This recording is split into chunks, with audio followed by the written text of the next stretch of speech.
ஐயாவோட தலைமை பண்பு எந்த அளவுக்கு இருக்கு? இந்த தொண்டர்கள் எந்த அளவுக்கு வந்து அரவணைக்கிறாங்க? ஐயாவுடைய அரவணைப்பு ரொம்பவுமே சிறப்பாக இருக்குது. விவசாயத்துக்கு, ஒரு இதுக்கு, ஏழை மக்களுக்கு ஆட்சி அவர் சிறப்பாக 4½ வருஷம் அருமையாக நடத்துனாரு. இப்போ இருக்கிற ஆட்சிக்கும் அதுக்கும் வெகு தூரம் ரொம்ப சிறப்பாக ஆட்சி நடக்கணும். தமிழ்நாட்டு நம்ம மீட்டெடுக்கணும்னு சொன்னால் நம்ம எடப்பாடி ஐயா ஒன்று தான் முடியும். மற்ற ஆட்சினால ரொம்ப சனங்கம் ரொம்ப வெறுத்து போயிருக்கிறாங்க. அதனால் எடப்பாடியோட ஆட்சி தான் மீண்டும் வரணும்.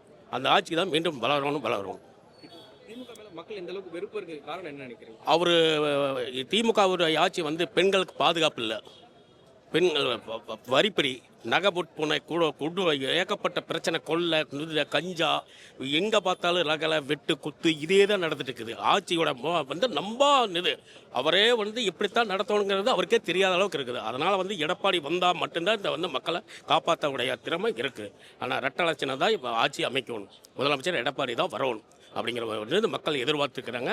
இந்த 2026 எடப்பாடி முதலமைச்சர் ஆகுவது உறுதி.